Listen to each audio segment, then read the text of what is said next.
अब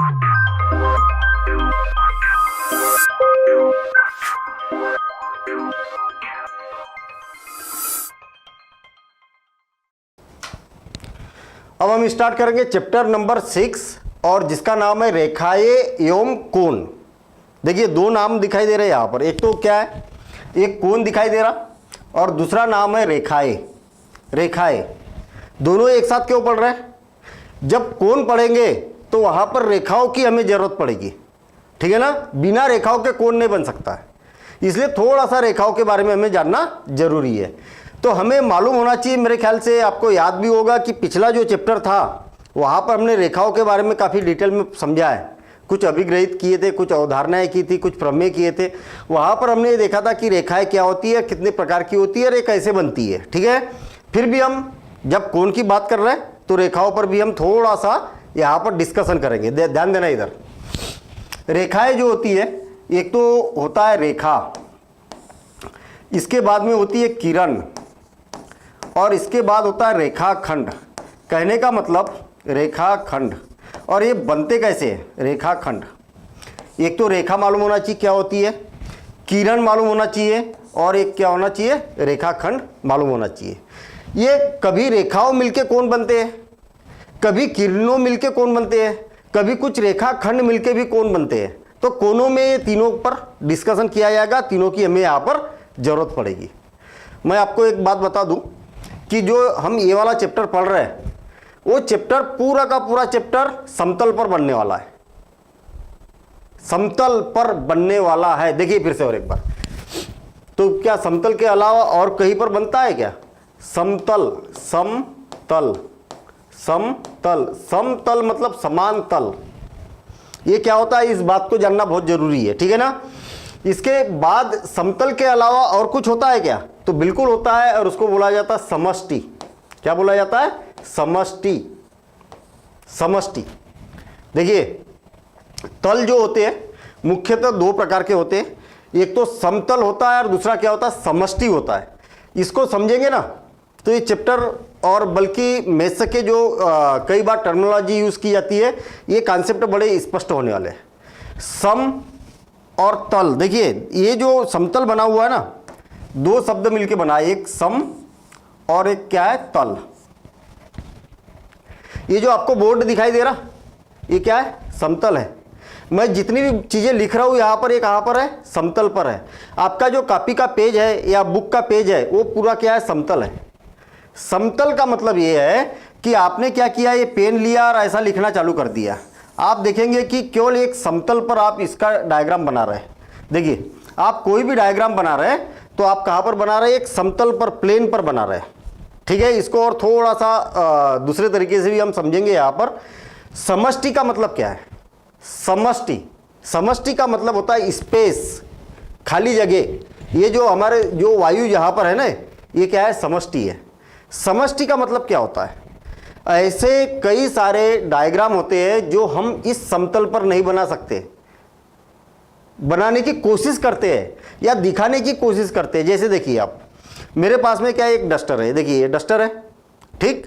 डस्टर का आपसे अगर बोला जाए या मैं इसका डायग्राम बनाने की कोशिश करूंगा तो कैसे बनाऊंगा? देखिए मैंने इस डस्टर को क्या किया, इस बोर्ड पर रख दिया, डस्टर को बोर्ड पर रख दिया और इसके आसपास मैंने क्या किया, एक लाइन खींच दी।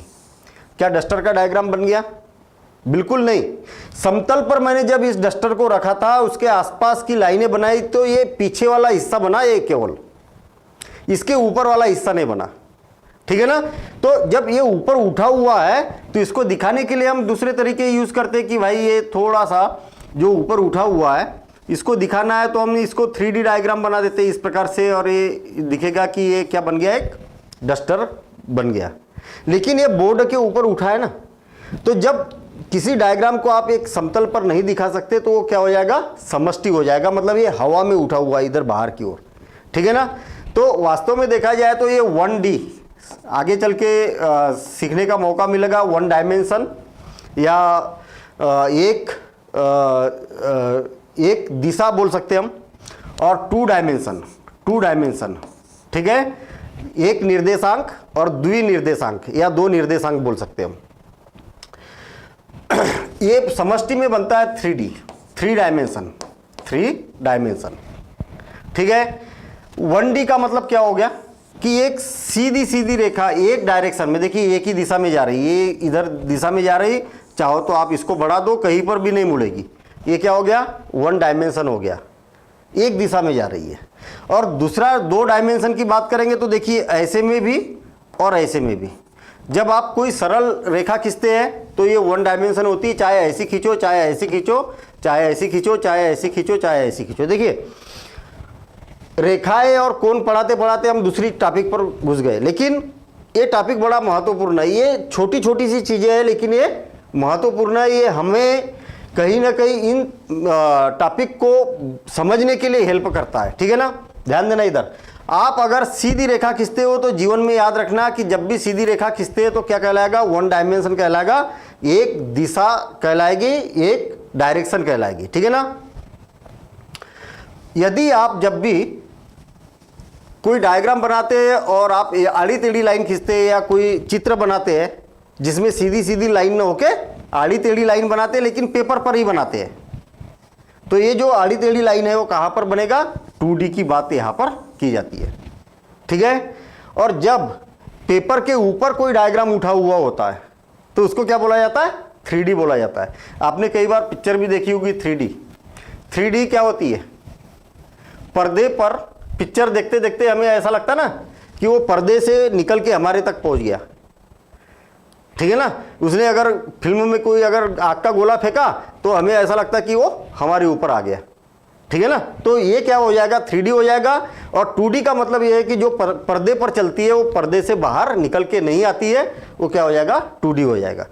तो समतल और समष्टि की बात हमने यहाँ पर इसलिए समझी क्योंकि जब हम रेखा की बात करेंगे तो वहां पर समतल की बात की जाएगी, तो समतल हमें मालूम होना चाहिए।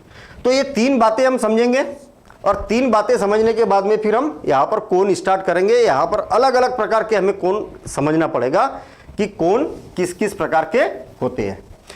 सबसे पहले तो हम ये देखते हैं कि रेखा क्या होती है। क्या देखेंगे हम, रेखा क्या होती है। रेखा जिसको इंग्लिश में बोला जाता है लाइन, क्या बोला जाता है, लाइन बोला जाता है। देखिए रेखा 2 बिंदुओं के किसी समतल पर, देखिए ध्यान देना, इधर मैं परिभाषा बनाने की कोशिश कर रहा हूं। यहां पर समतल है मेरे पास में, इस समतल पर 2 बिंदुओं के बीच बनी आकृति,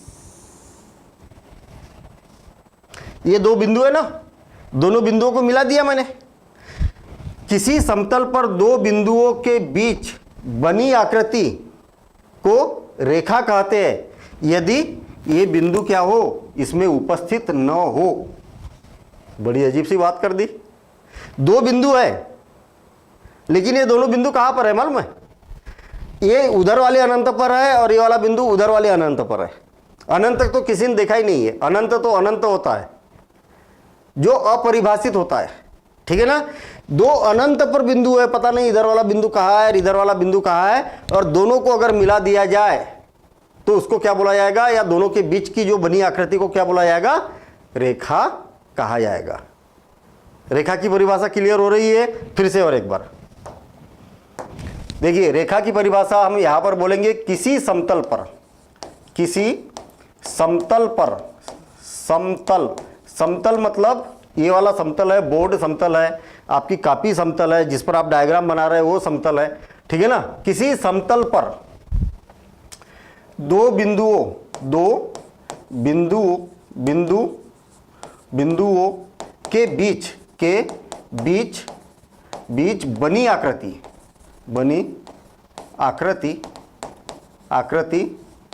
को रेखा कहते हैं। यदि दोनों बिंदु क्या होना चाहिए, प्रारंभिक बिंदु भी नहीं होना चाहिए और अंतिम बिंदु भी यहां पर नहीं होना चाहिए। यदि दोनों बिंदु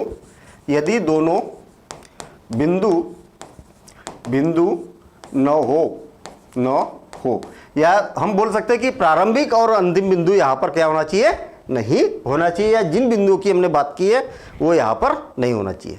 फिर से और एक बार, हमने क्या किया, एक आकृति बनाई। देखिए एक आकृति बनाई, और आकृति कैसी बनाई, दो बिंदुओं के बीच आकृति बनाई। तो दो बिंदु कहाँ पर है, इधर अनंत पर है, कहीं पर तीर का चिन्ह लगा दिया मैंने अनंत पर, और इधर भी कहाँ पर है, अनंत पर है। तो इसको क्या बोला जाएगा, रेखा कहा जाएगा। किरण, क्या किरण, किरण किसे बोला जाता है, नाम से क्लियर है भैया, किरण। आपने देखा होगा किरण, या जिसको रे बोला जाता है, रे। आपने किरण को प्रदर्शित करते हुए देखा होगा कि इस प्रकार से प्रदर्शित करते हैं। जैसे सूर्य की किरण आती है, सूर्य की किरण को प्रदर्शित करने का तरीका क्या रहता है, एक तरफ तीर रहता है ना। ये इधर किरण जा रही है, ये किरण जा रही है, इधर किरण जा रही है, इधर किरण जा रही है। मतलब आपने देखा होगा कि किरण का मतलब क्या हो गया कि एक तरफ अनंत की ओर होती है और दूसरे तरफ क्या होता है, निश्चित बिंदु होता है, प्रारंभिक बिंदु इसका होता है। देखना फिर से और एक बार, यदि आपने किरण बना दी तो किरण को आप इधर नहीं बढ़ा सकते, एक तरफ नहीं बढ़ा सकते, दूसरी तरफ आप जिधर तीर लगाए उधर आप चाहे जितना बढ़ाना है उतना बढ़ा दो। इसको क्या बोला जाएगा, किरण बोला जाएगा, जिसको रे बोला जाता है। देखिए मेरे पास में एक रेखा है, रेखा को क्या करता हूं मैं, बीच में से कट कर देता हूं, कट कर दिया, दो किरणें बन गई, एक प्रारंभिक बिंदु यहां पर है और इसका प्रारंभिक बिंदु यहां पर है। देखिए एक इधर जा रही है और इधर ये जा रही है, ठीक है। तो हम यहां पर क्या बोल सकते हैं कि दो बिंदुओं के बीच की आकृति,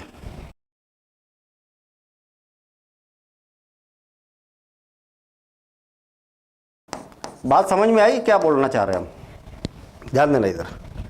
ये जो है ना, अगर आपने ये किरण बनाई तो इस किरण का प्रारंभिक बिंदु क्या है, ये है। अंतिम बिंदु कहां पर है, तो तीर का चिन्ह लगाए, बढ़ाते जाओ, बढ़ाते जाओ। कब तक बढ़ाएंगे, अनंत तक बढ़ाएंगे, जितना बड़ा आपका पेपर है उतना बढ़ाएंगे। पेपर खत्म हो गया फिर भी अगर बढ़ाना है तो बढ़ाते रहो। तो उसका अंतिम बिंदु कहीं पर हमें पता नहीं रहेगा, इसलिए बोल दिया कि अंतिम बिंदु क्या होना चाहिए, इसमें न हो, ठीक है। अच्छा, अब इसके बाद में रेखाखंड, क्या रेखाखंड, नाम से भी क्लियर है भैया, रेखा, रेखा जो रेखा है ना उसका खंड, उसका टुकड़ा, खंड का मतलब टुकड़ा, ठीक है। इसको बोल सकते हैं line segment, line segment, segment किसको बोला जाएगा, लाइन सेगमेंट। देखना फिर से और एक बार, मेरे पास में क्या है, एक रेखा है, कंफ्यूज मत होना, रेखा का मतलब इधर भी अनंत की ओर उधर भी अनंत की ओर।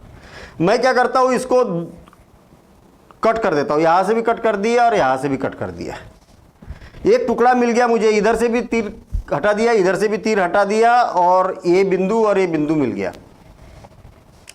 कहने का मतलब दो बिंदुओं के बीच की आकृति, इधर भी नहीं बढ़ा सकते, इधर भी नहीं बढ़ा सकते, दो बिंदुओं के बीच की आकृति जिसमें दोनों बिंदु क्या हो, एक निश्चित हो, ठीक है ना। देखिए परिभाषा बना सकते ना आप, यही के यही परिभाषा रहेगी, इसमें कुछ चेंज ही नहीं है। किसी समतल पर दो बिंदुओं के बीच की आकृति जिसमें दोनों बिंदु क्या हो, निश्चित हो, विद्यमान हो, ऐसा बोल सकते हैं हम। देखिए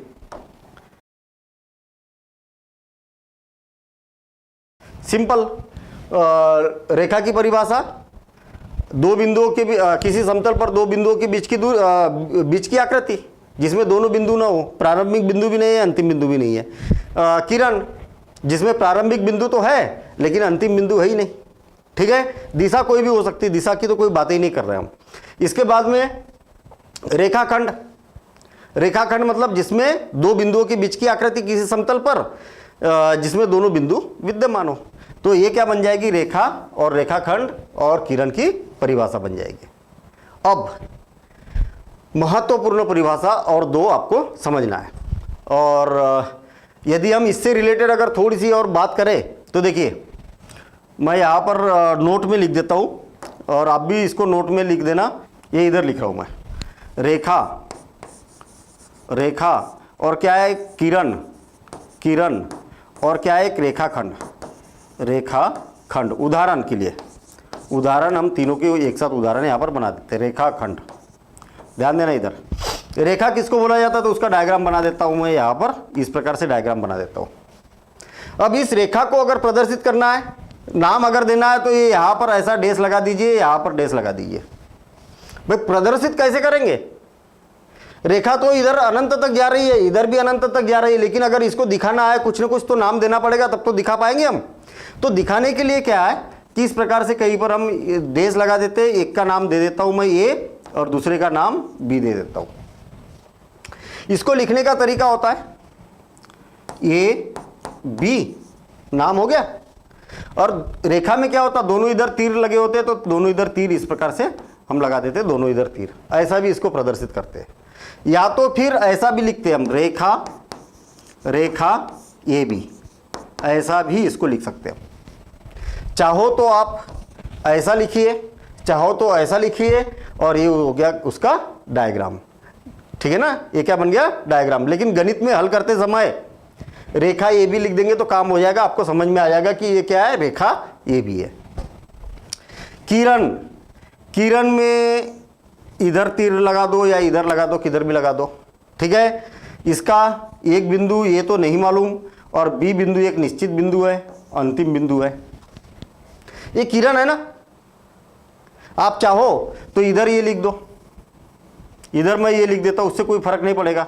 देखिए ये वाला अंतिम बिंदु प्रारंभिक बिंदु है, तो इसका नाम ए दे देता हूं, इसका नाम बी दे देता हूं।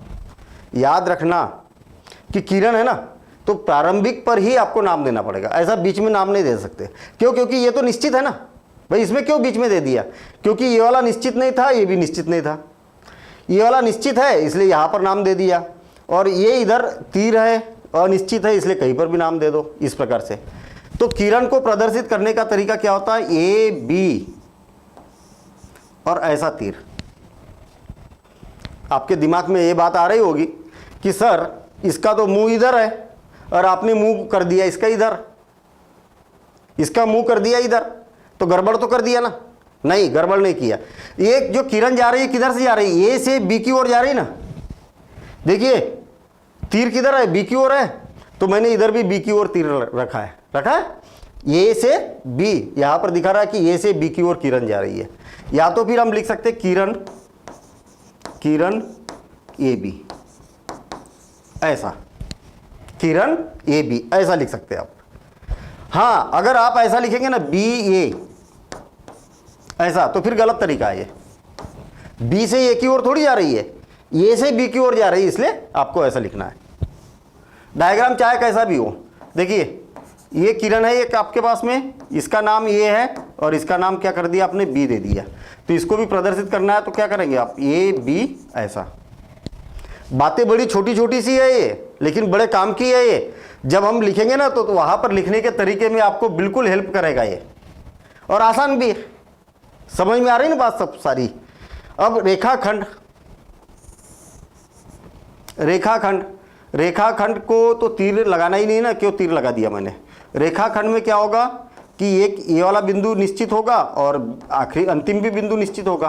तो याद रखना, कोई रेखाखंड है तो यहाँ पर बीच में इसको प्रदर्शित करने के लिए बीच की जरूरत नहीं होती है, क्योंकि ये भी तो निश्चित बिंदु है और ये भी निश्चित बिंदु है, तो ये यहाँ पर होगा और बी यहाँ पर होगा, ठीक है ना। अगर विशेष स्थिति में अगर बोला जाता तो बात अलग है, अदरवाइज प्रदर्शित करने का तरीका ये होता है। तो देखिए ए बी और इसके ऊपर एक लाइन खींच दीजिए। अब तीर तो लगना ही नहीं है, ना तो इधर तीर है ना तो इधर तीर है, तो या इसको बोल सकते हैं रेखाखंड, रेखाखंड ए बी।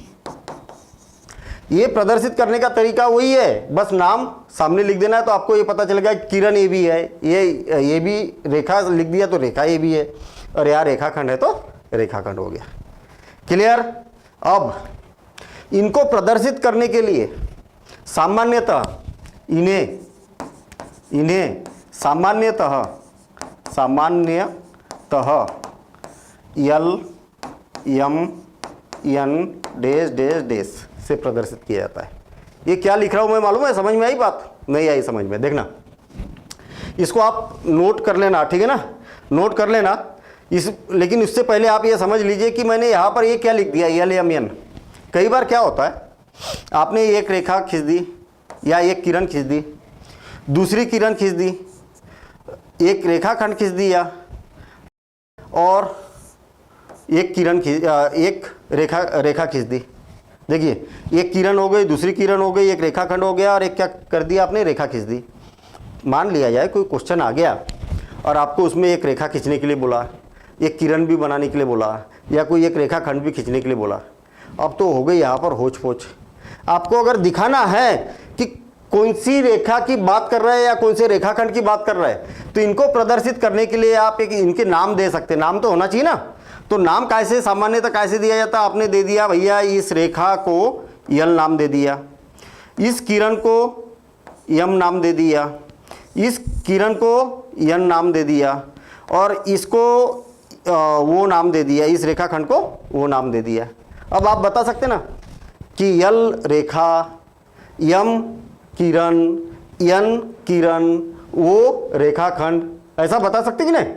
तो इसीलिए इन्हें सामान्यतः यल, यम, यन, ओ, पी, क्यू, आर और स्मॉल लेटर इंग्लिश के, सामान्यतः इंग्लिश के स्मॉल लेटर द्वारा इसको प्रदर्शित किया जाता है, छोटे अक्षरों द्वारा। ठीक है, आप ये सारी बातें नोट करते हुए जाएंगे, आपके नोट्स बनते हुए जाएंगे, और फिर इसके बाद में वीडियो को आप रोक लीजिए और इसके प्रॉपर तरीके से नोट करते हुए चलिए। अब इसके बाद में हमें देखना है कि संरेख बिंदु और असंरेख बिंदु क्या होते हैं। संरेख बिंदु और असंरेख बिंदु क्या होते हैं? देखिए, बिल्कुल जैसे हमने यहाँ पर 3 चीज़ों पर वो किया, लास्ट में हम इसकी एक समरी भी बनाएंगे, वहाँ पर बिल्कुल एक बार रिवीजन हो जाएगा। थोड़ा बहुत अगर डाउट रहेगा वहाँ पर क्लियर होने वाला है, ठीक है ना? बाकी आप नोट करते हुए जाएंगे, आसान है, बिल्कुल सिंपल शब्दों में हम यहाँ पर समझने वाले हैं। संरेख बिंदु, संरेख बिंदु, संरेख बिंदु, कोलिनियर, कोलिनियर, कोलिनियर, कोलिनियर और असंरेख बिंदु, असंरेख, संरेख बिंदु, असंरेख बिंदु, नॉन कोलिनियर, नॉन कोलिनियर, है ना? कोलिनियर पॉइंट बोल सकते हैं हम, पॉइंट बोल देते हैं, यहां पर भी पॉइंट लगा देता हूं। बिंदु की बात की है ना ये। मेरे ख्याल से परिभाषा बताने से पहले ही आप बता सकते हैं कि क्या बोलना चाह रहे होगे यहां पर अनुमान से। सन रेख, रेख मतलब रेखा, सन मतलब एक रेखा के ऊपर। आई बात समझ में? देखना, मान लिया जाए कि मेरे पास में 3 बिंदु है, एक बिंदु, दूसरा बिंदु और तीसरा बिंदु। मैं क्या करता हूं, एक रेखा खींचता हूं,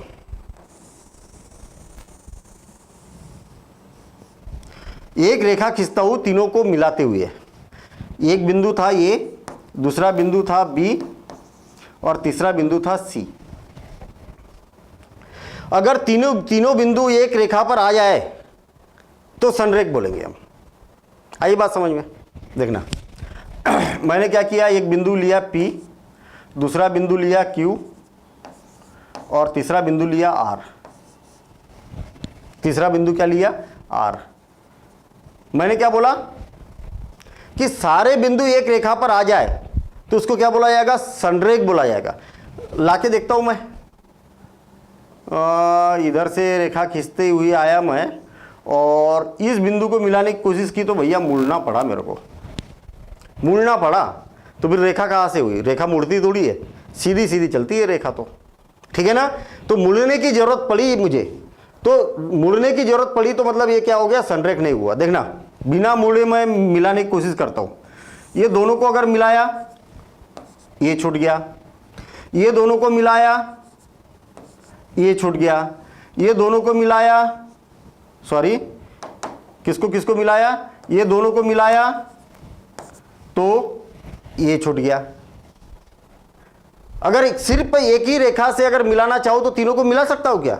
नहीं मिला सकता हूं। अच्छा, अगर 2 बिंदुओं को मिलाना है मुझे, आसान काम है। 2 बिंदु अगर ऐसे है तो भी मिला दो। 2 बिंदु चाहे कैसे भी हो, चाहे कैसे भी हो, किधर भी हो, 2 बिंदु आप मिला सकते। अगर केवल एक बिंदु रहेगा तो आपसे बोला जाएगा क्या एक बिंदु को एक रेखा से होकर बिंदु से होकर रेखा गुजर सकती? बिल्कुल गुजर सकती।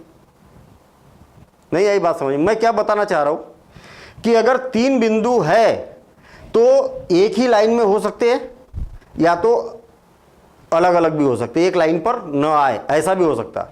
लेकिन 2 बिंदु अगर रहेंगे तो ये सदैव एक ही लाइन पर रहेंगे। आप चाहे तो दो बिंदु को कैसे बना दीजिए, देखिए दो बिंदुओं से होकर एक रेखा गुजारी जा सकती है, और केवल एक ही बिंदु है तो कितनी भी रेखाएं गुजारी जा सकती है। ये पिछले चैप्टर में हमने पढ़ा है, ठीक है ना। तो संरेख बिंदु किसको बोलेंगे, मेरे ख्याल से समझ में आ गया होगा।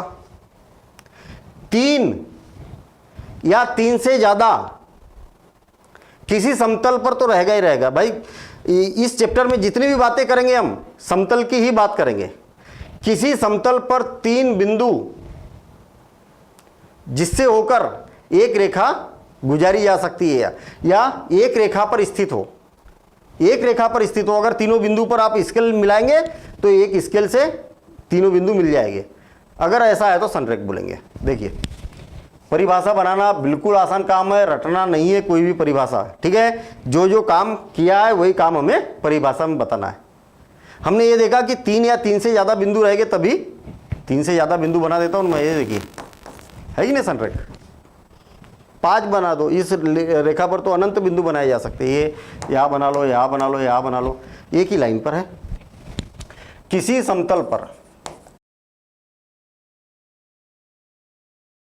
एक ही लाइन पर स्थित है संरेख, एक लाइन पर स्थित नहीं है तो असंरेख। बस हो गया, एक परिभाषा समझ में आई, उसकी जितनी दूसरी परिभाषा बन गई भाई, ये इसकी उल्टी परिभाषा। यही की यही परिभाषा रहेगी, यही की यही परिभाषा रहेगी। सिर्फ अंतर कहाँ रहेगा, अंतर क्या रहेगा, अंतर यहाँ रहेगा। किसी समतल पर तीन या तीन से अधिक बिंदु एक ही रेखा पर, यहाँ ही तो है, एक ही रेखा पर स्थित, एक ही रेखा पर स्थित न हो। बस यहाँ पर न लगा देना आप, न हो, तो इन बिंदुओं को असंरेख कहा जाता है। संरेख की जगह क्या लगाएंगे आप, असंरेख, असंरेख कहा जाता है। बस हो गया। उदाहरण देना है, उदाहरण देना है। संरेख का बिंदु एक ऐसा उदाहरण दे दीजिए। ये सीधी लाइन खींच देना, एक बी और एक क्या हो गया सी। 3 बिंदु बना दिए, ये संरेख बन गया। ये क्या हो गया, संरेख हो गया। और संरेख का उदाहरण देना है। एक बिंदु ये बना दिया, दूसरा बिंदु बी बना दिया, और तीसरा बिंदु इस लाइन पर मत देना, लाइन के बाहर दे देना। तो ये तीनों बिंदु संरेख नहीं है, दो तो है, तीसरा नहीं है। तो एक काय का बन गया उदाहरण, असंरेख, असंरेख। हम पढ़ रहे थे रेखाएं और कोण, रेखाओं के बारे में कुछ जानकारी हमने यहां पर हासिल की। अब इसके बाद में पहुंचते हम कोण पर, और ये पूरा का पूरा चैप्टर कोणों पर आधारित है। कुछ रेखाओं की भी बात की जाएगी, तो हम समय समय पर इसकी बात करेंगे। क्या बोला है, कोण, कोण, कोण। कोण को बनाने के लिए या तो रेखाओं की जरूरत पड़ेगी, या तो फिर किरण की जरूरत पड़ेगी, या तो फिर रेखा खंड की आवश्यकता होगी, रेखा खंड की आवश्यकता होगी। तीनों मिला के कोण बनाए जा सकते। इनसे भी बन सकते हैं, इनसे भी बन सकते हैं, इनसे भी बन सकते हैं, ठीक है। ये दोनों से भी बन सकते हैं, ये दोनों से भी बन सकते हैं, इससे और इससे भी मिलकर बनाए जा सकते हैं, ठीक है। पहले तो समझ लेते हैं हम कि कोण होता क्या है, फिर उसके बाद में कैसे कैसे बनते हो हम बाद में देखेंगे, ठीक है ना। देखिए कोण बनता कैसे है। मान लिया जाए मैं किरण से बना रहा हूं। यहां पर मेरे पास में 2 किरणें हैं, एक किरण तो ये है और दूसरी किरण है ये, 2 किरण है। आपको इतना तो मालूम है कि किरण है तो इसके प्रारंभिक बिंदु तो हो गए ही होंगे, प्रारंभिक बिंदु तो हो गए ही होंगे। यदि हमारे पास में क्या है, 2 किरण है, तो मैं क्या करता हूं कि इस किरण को, देखिए ध्यान देना, इस किरण को उठा के, फिर से और एक बार ध्यान देना इधर। मान लिया जाए कि एक किरण तो मेरे पास में ए बी है और एक किरण है पी क्यू है, 2 किरण है। समझ में आई ना बात। ये प्रारंभिक बिंदु इस किरण का, ये अंतिम बिंदु तो होता ही नहीं है इसका। ये प्रारंभिक बिंदु किरण का और ये अंतिम बिंदु होता ही नहीं है। जो दोनों किरणों के प्रारंभिक बिंदु को मिला दो, मिला दो मतलब आपके पास में एक किरण ये है और दूसरी किरण का ये जो प्रारंभिक बिंदु है ना, उसको एक साथ मिला दो। दोनों किरणों का अगर प्रारंभिक बिंदु एक ही है, दोनों किरणों का एक प्रारंभिक बिंदु क्या है, एक ही है, तो इनके बीच बना झुकाव, जो झुका है ना, ये किरण और ये किरण कितनी झुकी है, ये इतनी झुकी हुई है, तो इसको क्या बोला जाता है, कोण कहा जाता है। इसको क्या कहा जाता है, कोण कहा जाता है। क्या आप इसकी परिभाषा बना सकते ना? देखिए मैंने क्या बोला था शुरू में, मैंने ये कहा था कि ये चैप्टर जितना भी बनेगा सब समतल पर ही बनेगा। ठीक है, तो आप चाहो तो लिख सकते हैं।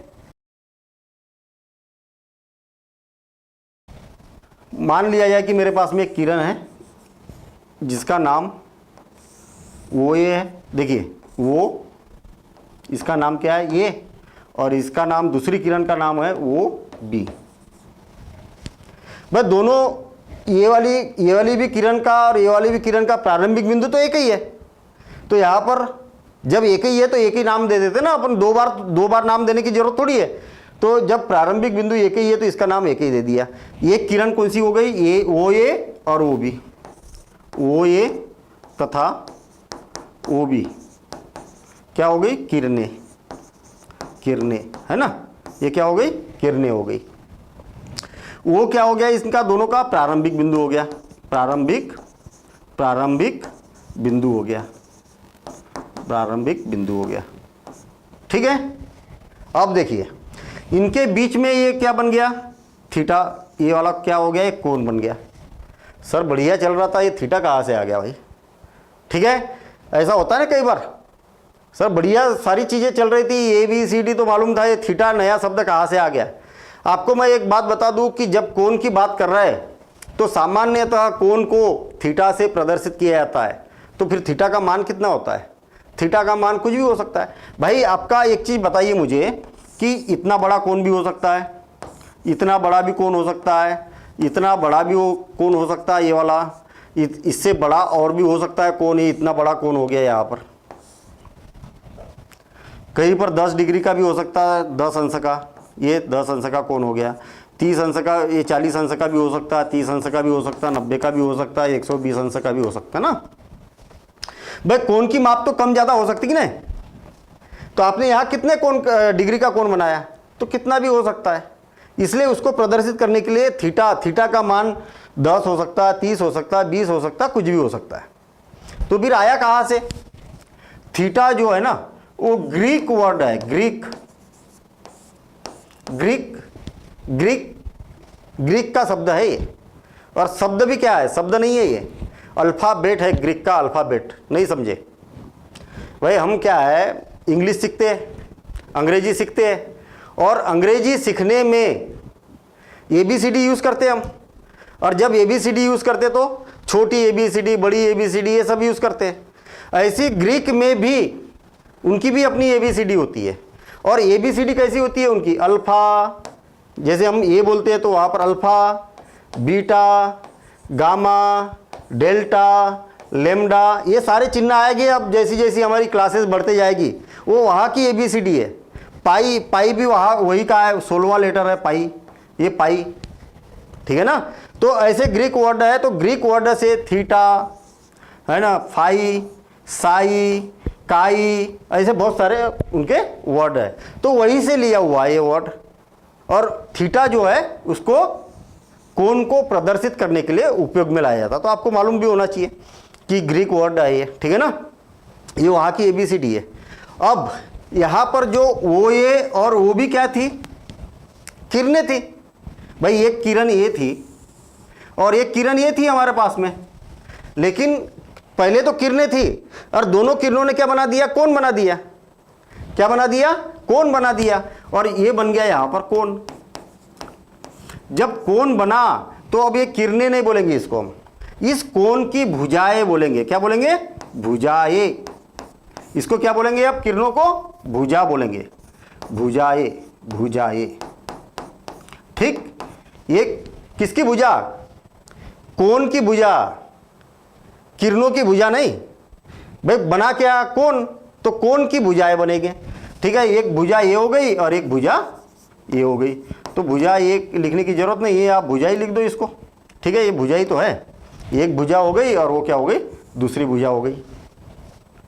थोड़ा सा आप देखिए, ये जो कोण बना है ना, मगरमच्छ की तरह ऐसा मुंह फड़ा है ना, तो इधर क्या है, ये इसका सिर है, शीर्ष क्या बोलेंगे इसको, कोण का शीर्ष बोलेंगे इसको, शीर्ष। पहले तो हम इसको बोलते थे प्रारंभिक बिंदु, किरणों के प्रारंभिक बिंदु। जो किरणों के प्रारंभिक बिंदु होते हैं इसको बोला जाता कोण का शीर्ष। फिर से और एक बार, ये बन गया कोण और कोण की ये बन गई भुजाएं, और भुजाओं के साथ में ये जो कोना बनेगा इसको क्या बोला जाता है, कोण का शीर्ष कहा जाता है। और मजेदार बात, सबसे महत्वपूर्ण बात, जब भी इस कोण को प्रदर्शित करना है तो प्रदर्शित करने का तरीका कैसा होता है। देखिए, ये कोण कहां पर बना है, ये यहां पर बनाना है, यहां पर, तो ये वाला जो शब्द है वो लेटर ये कहां पर आना चाहिए, बीच में आना चाहिए। देखिए कोण कैसा बनता है, हमेशा ऐसा बनता है, तो कोण का चिन्ह ही हो गया ए ओ बी, ए ओ बी। कहने का मतलब ये वाला जो भाग होता है ना, ये बीच में लिखना चाहिए हमेशा। तो अगर मैं लिखूंगा कि कोण, इसको पढ़ेंगे भी ऐसे, कोण ए ओ बी, इंग्लिश में पढ़ना है तो एंगल ए ओ बी, ऐसा पढ़ेंगे हम। देखना, आपको अगर ऐसा लगता है कि इधर से क्यों शुरुआत कर दी सर, इधर से करने देते शुरुआत, तो कोई दिक्कत नहीं है। आपको ऐसा लगता है कि मैं इधर से बोलूंगा तो बी ओ ए, एंगल बी ओ ए। लेकिन खास बात यह है कि जहां पर कोण बनेगा, जहां पर एंगल बनेगा, उसको आपको बीच में लिखना है। क्लियर, ये बीच में लिखना है, बस इतनी सी बात याद रखना है। अगर मान लिया जाए कि ये 30 अंश का कोण है, तो यहां पर आप लिखेंगे कि कोण A O B is equal to 30 अंश, या तो फिर इसको भी लिखेंगे आप तो 30 अंश। भाई आप इधर से पढ़िए चाहे इधर से पढ़िए, कोण तो बराबर ही का ही, ठीक है ना। तो इस प्रकार से इसको प्रदर्शित कर सकते हैं। अब क्वेश्चन ये उठता है, हमने कोण बनाना सीख लिया, लेकिन कोण जो होते हैं वो अलग अलग प्रकार के होते हैं, और इस चैप्टर में आपको यही बातें सीखना है, यही महत्वपूर्ण है। कोण अलग अलग प्रकार के होते हैं, तो कौन से प्रकार के होते हैं, इस बात को हम यहाँ पर समझते हैं। अब देखेंगे हम कोणों के प्रकार, और कोणों के प्रकार बड़ा महत्वपूर्ण है, ठीक है ना। क्यों महत्वपूर्ण है, जब भी अब हम क्वेश्चन को सॉल्व करेंगे ना, वहां पर दिया रहेगा कि भैया ये कोण जो दिया है आपको, न्यून कोण दिया है, अधिक कोण दिया है, ऋजु कोण दिया है, संपूरक कोण दिया है, तो हमें मालूम होना चाहिए कि संपूरक, वहां पर तो दिया जाएगा कि संपूरक कोण है। अब हमें जब तक नहीं मालूम रहेगा कि संपूरक कोण क्या होता है, तब तक क्वेश्चन को कैसे सॉल्व कर पाएंगे, है ना। तो बड़ा महत्वपूर्ण है, और कोण सदैव याद रहना चाहिए, हमें हमेशा के लिए याद होना चाहिए कि कौन सा कोण क्या होता है। तो आसान भी है, बिल्कुल आसान है, वो एक बार में ही सारे कोण याद हो जाएंगे। इसको प्रॉपर तरीके से आप देखेंगे, समझेंगे, और उसकी फिर प्रैक्टिस करेंगे। सबसे पहला कोण है न्यून कोण।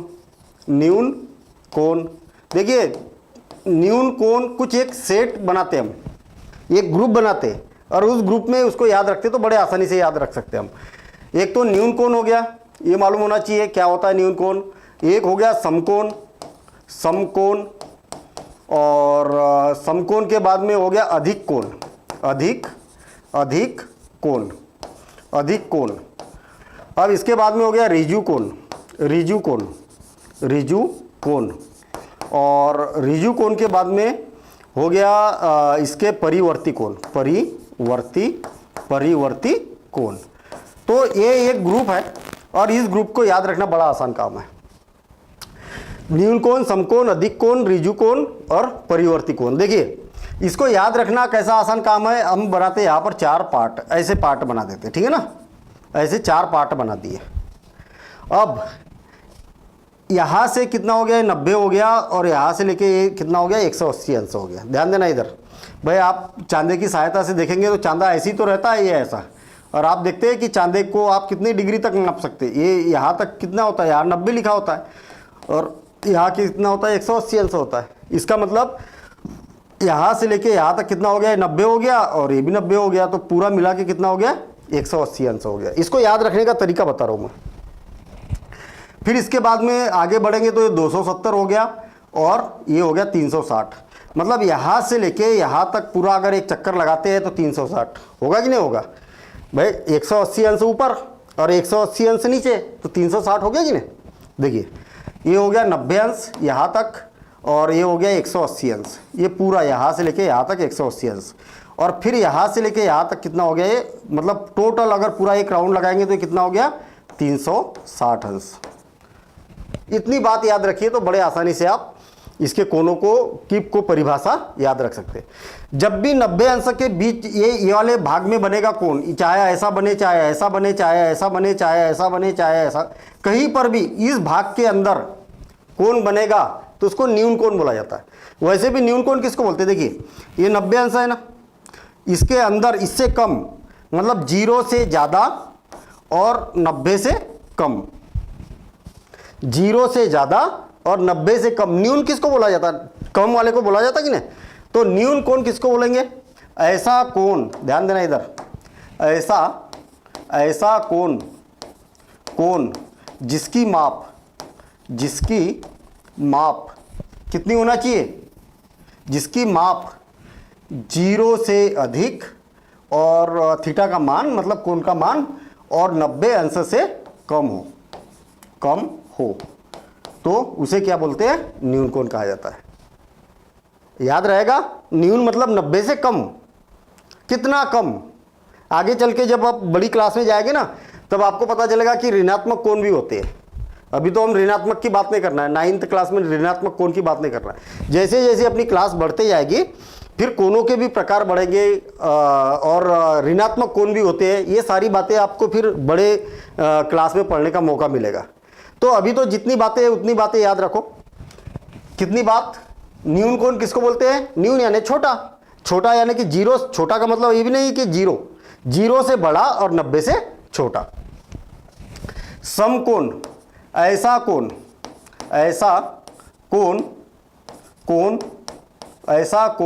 जिसकी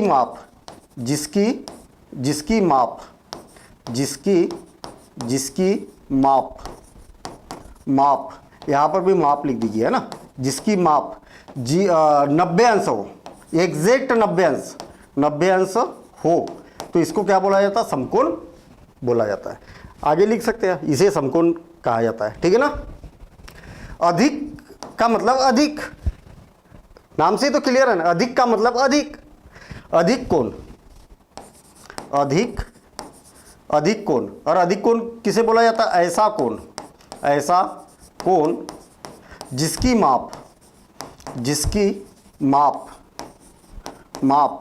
90 अंश से ज़्यादा, 90 अंश से ज़्यादा, जिसकी माप 90 अंश से ज़्यादा लेकिन 180 अंश से कम हो, 180 अंश से कम हो। आई बात समझ में, ये हो उसको क्या बोला जाएगा, अधिक कोण बोला जाएगा। अब देखिए कितना आसान काम हो गया। मैंने क्या किया, ये यहाँ पर समकोण था, इसके बीच में जो बनेगा ना 90 से कम, ये 90 है, ये 90 अंश का है यहाँ पर, है ना। यहाँ से ये क्या हो गया, 90 अंश का कोण हो गया। यहाँ से कम और इससे 0 से ज़्यादा तो न्यून कोण। और एग्जैक्ट 90 अंश का कोण बनेगा तो उसको ये ऐसा प्रदर्शित किया जाता है, ऐसा प्रदर्शित किया जाता है। ये 90 अंश का चिन्ह है, ये समकोण का चिन्ह है, ठीक है।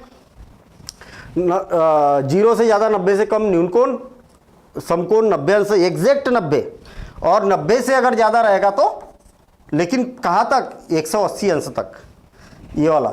इसके बीच में अगर कोई भी कोण बनेगा तो उसको क्या बोला जाएगा, अधिक कोण कहा जाएगा। 90 से ज़्यादा और 360 अंश से कम। मेरे ख्याल से ये 3 परिभाषाएं तो यहाँ पर क्लियर हो ही गई होगी कि न्यून कोण किसको बोला जाता, समकोण किसको बोला जाता, अधिक कोण किसको बोला जाता। अब रिजु कोण, अच्छा इसको इंग्लिश में भी बोलते हैं हम acute angle, acute angle, right angle, ठीक। और ऑप्टिस एंगल बोलते हैं इसको, ऑप्टिस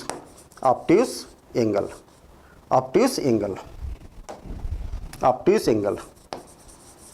रिजु कोण, इसको स्ट्रेट एंगल बोला जाता है, स्ट्रेट एंगल, ठीक है। स्ट्रेट एंगल नाम से क्लियर है, स्ट्रेट रिज्यू में थोड़ा बहुत ऐसा लगता है हिंदी में कि ये कोई नया नाम है, लेकिन इंग्लिश का नाम बड़ा आसान दिखाई दे रहा है यहाँ पर, स्ट्रेट एंगल। स्ट्रेट एंगल का मतलब ये हो गया, दो किरणें हैं हमारे पास में, इस बिंदु से एक किरण तो वो ये है और दूसरी किरण क्या है, वो भी है। एग्जैक्ट अगर 180 अंश का कोण बनेगा ना दोनों के बीच में, स्ट्रेट मतलब सीधा 180 अंश का कोण बनेगा तो उसको क्या बोला जाएगा, रिज्यू कोण कहा जाएगा। ऐसा कोण, ऐसा कोण जिसकी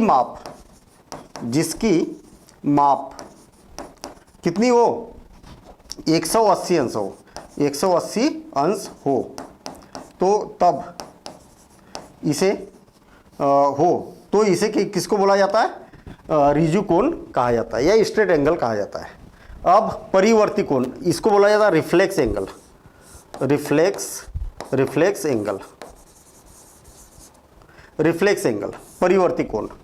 रिफ्लेक्स एंगल का मतलब ये है 180 तक पहुंच गए, अब 180 से ज़्यादा और 360 से कम, मतलब 180 अंश से ज़्यादा जब भी बनेगा तब क्या बनेगा, परिवर्ती कोण बनेगा, और 360 से कम। ऐसा कोण जिसकी माप 180 अंश से ज़्यादा हो और 360 अंश से कम हो, 360 अंश से कम हो, तो इसको क्या बोला जाएगा, परिवर्ती कोण कहा जाएगा। हो गया याद, आसान काम है ना। अब पूरक कोण क्या होता है, पूरक कोण देखेंगे हम, जिसको बोला जाता है कॉम्प्लीमेंट्री एंगल, कॉम्प्लीमेंट्री एंगल, ठीक है ना, कॉम्प्लीमेंट्री एंगल। उसके बाद देखेंगे हम समपूरक कोण,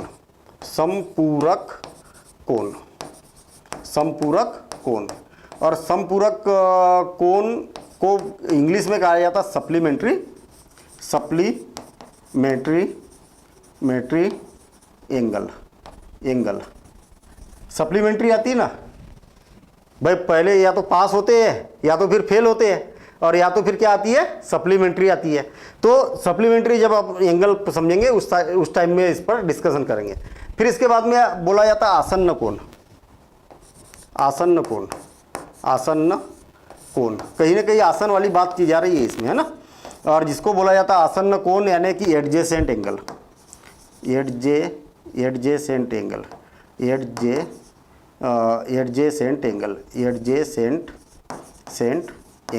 ठीक है, एडजेसेंट एंगल। और आसन्न कोण के बाद में हम यहाँ पर अगला है, ठीक है, 5, एक कौन सा हो गया, 6वां, 7वां, 8वां और 9th नंबर पर है रैखिक युग्म कोण, ठीक है ना, या इसको बोला जाता है linear pair of linear angle, ठीक है ना। तो इतने कोण, हमें 4 कोण एक साथ में समझना है, और चारों कोणों का कहीं ना कहीं यहाँ पर संबंध है। पिछले बार हमने क्या किया था, सिंगल कोण समझे थे। क्या किया था, सिंगल कोण, एक कोणों के बारे में देखा था। अब आपको यहाँ पर क्या है, 2 कोणों के कॉम्बिनेशन में चलना है, ठीक है, 2 कोणों के कॉम्बिनेशन में ये परिभाषा क्लियर होने वाली। पूरक कोण हमारे पास में मान लिया जाए कि ये क्या है, 90 अंश का कोण है। सही बोल रहा हूँ क्या मैं, ये बना दिया और मैंने बी बना दिया। भाई अब अभी तक तो हमने ये समझा ना कि 90 अंश का कोण इस प्रकार से बनता है, ठीक है। आप चांदा देखेंगे तो चांदे में बीच में आता है 90 अंश का कोण, एक लाइन खींचेंगे, यहाँ पर अगर आप चांदे को रखेंगे तो 90 अंश का कोण ये ऐसा ऊपर आता है और इसका चिन्ह ऐसा होता है, ठीक है ना। ये क्या बन गया, 90 अंश का कोण बन गया। तो मैंने यहाँ पर 90 अंश का ही कोण बनाया। इस कोनों के बीच में और एक कोण बना देते हैं हम, इन कोनों के बीच में और एक कोण बना दिया। कहने का मतलब इसके 2 टुकड़े कर दिए हमने। किसके, जो 90 अंश का कोण था ना, उसके क्या कर दिया हमने, 2 टुकड़े कर दिए। तो दोनों टुकड़ों का योगफल कितना होगा, 90 ही होगा कि नहीं होगा। भाई आपके पास में एक कोण ये है, 90 अंश का कोण है, और आपने इसके टुकड़े कर दिए, 2 टुकड़े कर दिए। एक टुकड़ा ये हो गया, ये टुकड़ा ये हो गया, दोनों टुकड़ों को जोड़ेंगे तो 90 ही तो आएगा। तो ऐसे दो कोण जिनका योगफल 90 अंश हो, देखिए दो कोण बन गए और इनका योगफल कितना है 90 अंश है, तो ये दोनों कोण एक दूसरे के क्या कहलाते हैं, पूरक कोण कहलाते हैं। ठीक है, ऐसे दो कोण, ऐसे दो कोण जिनका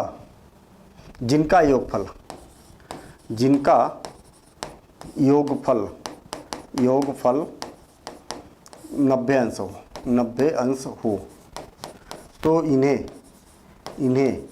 एक दूसरे का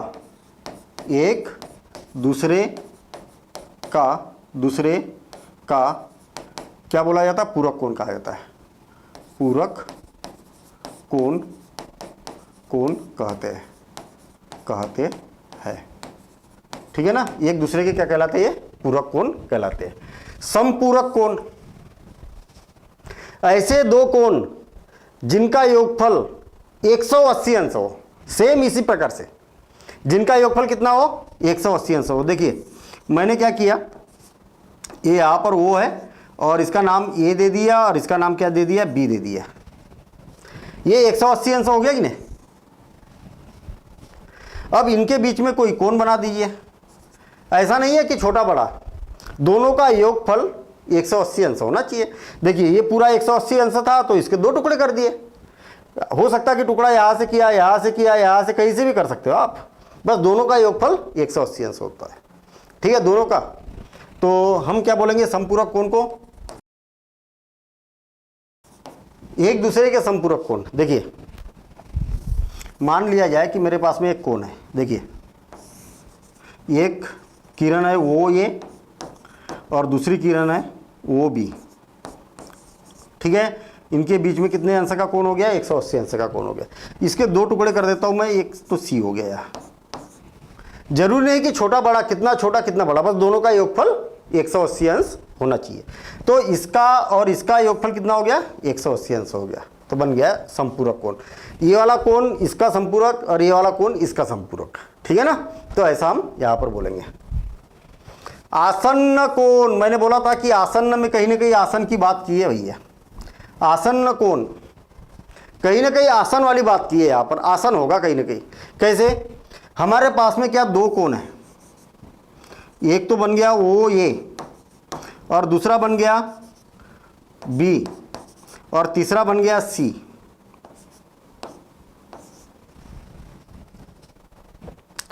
दोनों कोण आसन्न कोण कहलाएंगे कब, दोनों का आसन एक ही होना चाहिए। देखिए आसन कैसा है भाई, ये वाला कोण है ना, ऐसा आसन एक ही होना चाहिए, ऐसा नहीं बोलना है। ये तो हम केवल समझने के लिए, मैं भी जो परिभाषा याद रखता था ना जब क्लास 9 10th में था, तो परिभाषा याद रखता था तो उसी के नाम में मैं कुछ ना कुछ ऐसा ढूंढ लेता था जिससे फिर वो जीवन भर याद रहता था। ठीक है ना, तो आसन, दोनों कोणों का आसन क्या है, एक ही है क्या। ये वाला देखिए, ये वाली जो भुजा है ना कोण की, इस कोण में भी ये वाली भुजा है, ये वाली, और इस कोण में भी ये वाली भुजा है। देखिए ये वाले भी कोण में ये वाली भुजा और इस कोण में भी ये भुजा है, तो दोनों का आसन एक ही तो हुआ, कॉमन हुआ ना। तो हम क्या बोलेंगे, ऐसे दो कोण, दोनों कोणों के शीर्ष जो है वो क्या एक ही है। देखिए इस कोण का भी शीर्ष ये हुआ और इस कोण का भी शीर्ष ये हुआ, दोनों कोणों के शीर्ष क्या हो, एक समान हो, और दोनों कोणों की भुजा, एक भुजा क्या हो, उभयनिष्ठ हो। देखिए उभयनिष्ठ है, ये इसमें भी है ये वाली भुजा और इस कोण में भी ये वाली भुजा है। देखिए इसकी परिभाषा कैसे बनेगी, परिभाषा हम बना रहे, यहां पर परिभाषा है बना रहे, जैसे जैसे उसके गुण है, जैसा जैसा नाम है उस हिसाब से परिभाषा, रटी हुई या बुक की परिभाषा नहीं बना रहे हम। आपको भी यही काम करना है, भाई समझ में आ गई बात, आपके मन से परिभाषा बनाइए, बस सही होना चाहिए, उसके गुण के आधार पर होना चाहिए। तो मैं यहाँ पर क्या बोल रहा हूँ कि ऐसे देखिए दो कोण है हमारे पास में, एक तो कोण ये वाला हो गया और दूसरा कोण ये वाला हो गया। इस कोण की भी में भी ये भुजा है और इस कोण में भी ये भुजा, ये वाली भुजा है ना, दोनों में उभयनिष्ठ है, और दोनों कोणों का शीर्ष जो है वो क्या है, एक जैसा है, तो इनको क्या बोला जाएगा, आसन्न कोण कहा जाएगा। ठीक, रेखिक, रेखिक मतलब क्या होता है, रेखा, रेखिक का मतलब रेखा। देखिए मैं क्या करता हूँ, एक रेखा खींच देता हूँ, एक रेखा खींच दी, और इस रेखा का नाम नहीं है, रेखा नहीं है, दो किरणें हैं हमारे पास में, ये ओ है और ये क्या बन गया ए, और ये क्या बन गया बी। ठीक, दोनों के बीच में क्या है, 180 अंश का कोण है। दोनों के बीच में क्या है, 180 अंश का कोण है, ये वाला। आई बात समझ में? रेखिक युग्म बोला है ना, लेकिन युग्म, यही तो बात है, युग्म। युग्म किसको बोलते हैं भाई? रेखिक तो बात हो गई, हमने एक रेखिक बना दिया, 180 अंश का कोण बना दिया, लेकिन युग्म बोला है। युग्म यानी कि दो होना चाहिए, पेयर ऑफ लीनियर एंगल, इसके बीच में आपको दो एंगल बनाना है। एक कोण ये हो गया और दूसरा कोण ये वाला हो गया। आई बात समझ में? इसका मतलब अभी अभी हमने परिभाषा पढ़ी थी आसन्न कोण, तो ये आसन्न कोण भी तो बन गए। एक कोण मेरे पास में ये बन गया और दूसरा कोण बन गया ये वाला। आसन्न कोण की परिभाषा क्या बोलता है? जब दोनों कोणों के शीर्ष एक ही हो और दोनों कोणों की एक भुजा उभयनिष्ठ हो, तो क्या बोलेंगे? इसको आसन्न कोण बोलेंगे। ऐसे आसन्न कोण जिनका योगफल 180 अंश हो, ये दोनों का योगफल कितना है? 180 अंश है। ऐसे आसन्न कोण, ऐसे आसन्न कोण, आसन्न कोण का होना जरूरी है भैया। आसन्न, ऐसे आसन्न कोण, ऐसे आसन्न कोण जिनका योगफल कितना होना चाहिए? 180 अंश हो, उसको क्या बोला जाएगा? रेखिक युग्म कोण कहा जाएगा। बात समझ में आ गई? आपने देखा कि जितनी भी परिभाषाएं है वहां पर दो कोणों के साथ में कॉम्बिनेशन है, दो कोणों के साथ कॉम्बिनेशन है। एक बार बिल्कुल सारांश में और छोटे छोटे डायग्राम बनाता हूं, फिर उसके बाद नोट कर लेना। पूरक कोण किसको बोलेंगे? पूरक कोण किसको बोलेंगे? मैं दूसरे कलर से डायग्राम बना रहा हूं, ठीक है ना, ताकि ये स्पष्ट अलग आपको दिखे। पूरक कोण किसको बोलेंगे? छोटे छोटे बना रहा हूं, आप अपने हिसाब से थोड़े बड़े बना लेना। मैं इसको ओ नाम दे रहा हूं और इसका नाम दे रहा हूं ए, बी, और इसका नाम दे देता हूं सी। ऐसे दो कोण जिनका योगफल कितना हो? 90 अंश का हो। देखिए 90 अंश के कोण, पूरा 90 अंश का बना था, उसी के बीच में हमने दो टुकड़े कर दिए इसके। ये जरूरी नहीं है कि जब पूरक कोण बनाएंगे ना तो कितने बड़े बड़े बनाना है, छोटे बड़े भी बना सकते हैं आप। ये देखिए इसका और इसका योगफल कितना होगा? 90 अंश का होगा, तो भी ये क्या हो गए? एक दूसरे के पूरक कोण हो गए। समपूरक कोण, समपूरक कोण, समपूरक कोण किसको बोलेंगे? समपूरक कोण किसको बोलेंगे? समपूरक कोण इसको बोलेंगे कि ऐसे दो कोण जिनका योगफल 180 अंश हो। देखिए ये हो गया, ये बी हो गया, और ये वो हो गया, और इसको हमने क्या किया? ये सी हो गया। ऐसे दो कोण, ये वाला और ये वाला, इनका योगफल कितना? 180 अंश है। ठीक है, याद रहेगा? 90 अंश पूरक, 180 अंश समपूरक। आसन्न कोण, आसन्न कोण ऐसे दो कोण, इसमें कोई माप की बात नहीं की जाती है। ऐसे दो कोण होना चाहिए जिनके शीर्ष एक ही हो, है एक, और इनकी उभयनिष्ठ भुजा भी क्या हो? एक हो। मैं आपको बात बता दूं, ये भी आसन्न कोण है। क्यों? क्योंकि दोनों कोणों के शीर्ष एक ही है और उभयनिष्ठ भुजा भी एक है, दोनों की एक उभयनिष्ठ भुजा है। ये भी आसन्न कोण है। क्यों? क्योंकि ये दोनों कोण है, इनका शीर्ष एक ही है और दोनों में एक उभयनिष्ठ भुजा है। आसन्न कोण। रेखिक युग्म कोण, रेखिक युग्म कोण, एक रेखा बना दी, ओ ए बी, ठीक है। रेखिक युग्म कोण ऐसे दो आसन्न कोण जिनका योगफल 180 हो। ये वाला कोण और ये दोनों, ये वाला कोण, ये क्या होगा? आसन्न कोण होगा। अब देखना मजेदार बात, मान लिया जाए कि मेरे पास में एक कोण है, कौन सा, इसका नाम मैं ए दे देता हूँ ओ, और इसका नाम बी, और वो सी। आपके पास यहाँ पर 3 कोण बन रहे हैं, सभी में, इनमें भी 3 कोण बन रहे हैं। अब मैंने तो अभी तक 2-2 कोणों की बात की है, वास्तव में देखा जाए 3 कोण बन रहे हैं। कैसे देखना, एक कोण कौन सा बन रहा है, ये वाला ए ओ सी, कोण ए ओ सी, ये वाला कोण है ना। दूसरा कोण बन रहा बी ओ सी, ये वाला कोण, कोण बी ओ सी है ना। और तीसरा कोण बन रहा है, ये वाला भी तो एक बन रहा कोण, ये वाला ए ओ बी, ये वाला कोण, ये वाला कोण ए ओ बी। याद रखना, ये बीच में लेना है आपको, ये वाले कोण को दिखाने के लिए। ए ओ जो कोण दिखाना है उसको बीच में देखिए, वो बीच में लिखा ना। आप देखेंगे कि ये दोनों कोण क्या है, रेखिक युग्म वाले कोण है, या आसन्न कोण बोल सकते हैं हम। देखिए ये क्या है, आसन्न कोण है। ये वाले 2 आसन्न कोण नहीं है, ये दोनों कोण आसन्न कोण नहीं है। बड़ी अजीब सी बात कर दी सर, यहाँ तो ऐसा हो रहा होगा, नहीं कंफ्यूजन भी हो गया होगा मैं बोलना क्या चाह रहा हूँ।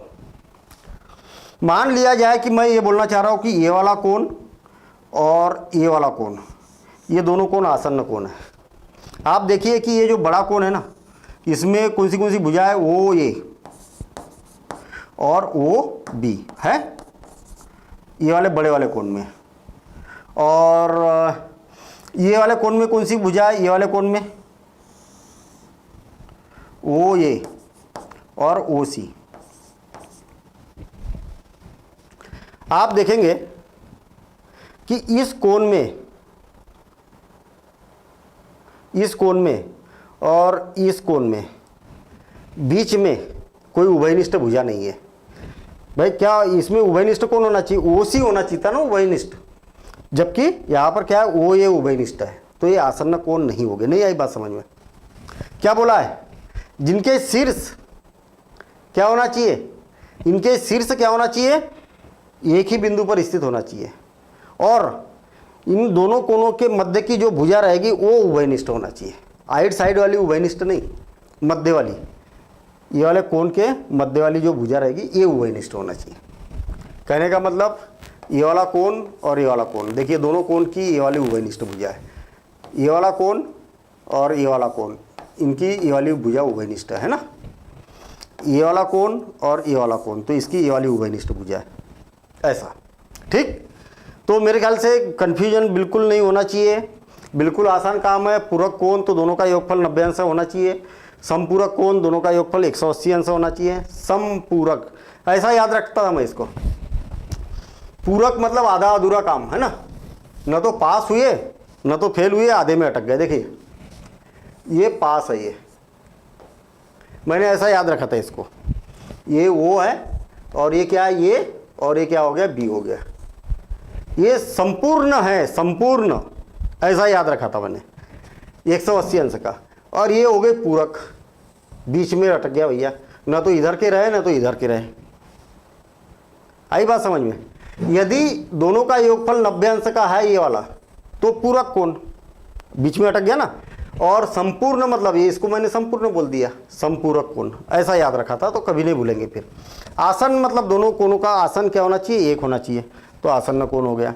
रेखिक युग्म मतलब एक रेखा बनना चाहिए, रेखा कब बनती है 180 अंश पर, तो दोनों का योगफल जब इतना होगा तो ये होगा। अब नेक्स्ट में और भी कुछ परिभाषाएं लिखना पढ़ना है हमें, और इससे पहले आप इसको नोट कर लेंगे। ठीक है, मैं थोड़ा सा हट जाता हूँ और इसको आप पूरी तरीके से नोट कर लीजिए।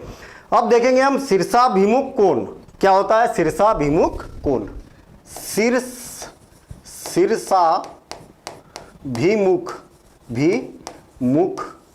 कोण, शीर्षाभिमुख कोण, शीर्ष नाम में छुपा हुआ, शीर्षाभिमुख कोण, इसकी मीनिंग अभी समझेंगे हम। शीर्षाभिमुख कोण के पहले आपको यह समझना होगा कि प्रतिच्छेदी रेखाएं और अप्रतिच्छेदी रेखाएं क्या होती है। देखिए प्रतिच्छेदी, मैं आपको बात बता दूं और आपने देखा भी होगा इसमें प्रतिच्छेदी रेखाएं, क्या देखा होगा, और अप्रतिच्छेदी रेखा, अप्रतिच्छेदी रेखाएं। ये तो बात क्लियर है कि रेखा ए लिखा है, रेखा ए लिखा है, रेखा ए लिखा है, इसका मतलब एक से ज्यादा रेखा की बात कर रहे होगे यहां पर, है ना। रेखा है बहुवचन बोला ना, इसका मतलब एक से ज्यादा रेखाओं की बात की है। मैंने क्या बोला, जैसा नाम वैसा ही उसका काम होता है। बस मैथ्स में आप ये बात याद रख लो, कभी रटने की जरूरत ही नहीं पड़ेगी, ठीक है ना। जैसा नाम वैसा काम। देखिए पहले बात तो बोला प्रतिच्छेदी रेखा है और अप्रतिच्छेदी रेखा है। रेखाओं की बात की है तो मैं दो रेखा खींच देता हूं। देखिए एक रेखा खींच दी और दूसरी रेखा खींच दी, तो मैं कैसा खींचूं यार, इसकी दूसरी रेखा ये ऐसी कुछ खींच देता हूं मैं। सर ऐसी क्यों खींची, आपकी जैसी मर्जी वो वैसी खींचिए। चलिए मैं ऐसी खींच देता हूँ, ठीक है।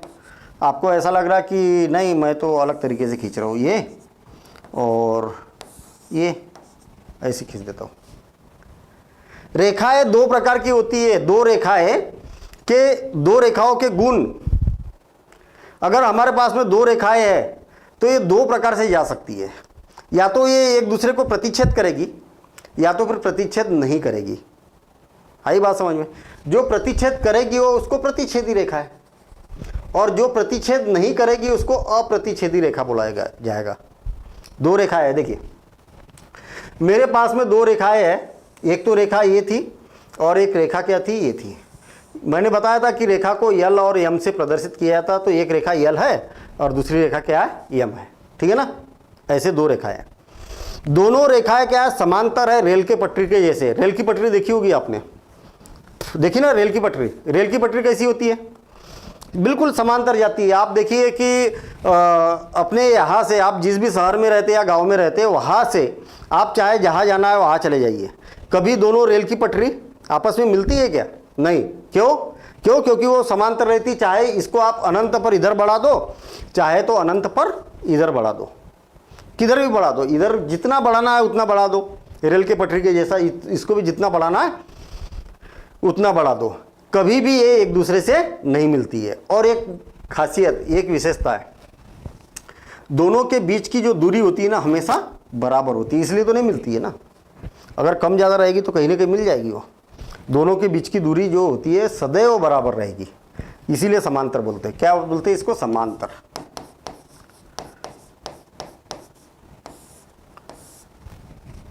ठीक है। अच्छा, अगर समांतर नहीं रहेगी तो फिर कहीं ना कहीं मिल जाएगी। ये समांतर नहीं दिख रही, देखिए यहाँ पर दूरी ज़्यादा दिखाई दे रही है, यहाँ कम दिखाई दे रही। कम ज़्यादा जब दूरी आ जाएगी ना भाई, रेखाएं तो सीधी सीधी आएगी। आप देखेंगे कि इसको तो आप अनंत तक बढ़ा सकते कि नहीं, ये बढ़ा दिया अनंत तक, और इस रेखा को भी अनंत तक बढ़ा सकते हैं। हमने छोटी सी बनाई है अभी, ये अनंत तक बढ़ा दिया। ये देखिए प्रतिच्छेद हो गई। जब भी दो रेखाएं समांतर नहीं रहेगी तो हमेशा प्रतिच्छेद होना ही होना है, हमेशा प्रतिच्छेद होना है। वो आपके कॉपी पर नहीं होगी तो फिर आगे जाके कहीं ना कहीं प्रतिच्छेद होगी। तो रेखाएं केवल दो प्रकार की होती है, दो रेखाओं के साथ में दो स्थितियां बनती है, या तो दोनों रेखाएं एक दूसरे को प्रतिच्छेद करेगी यानी कि असमांतर रहेगी, असमांतर। तो जब भी असमांतर रहेगी, ये भी क्या है, असमांतर है।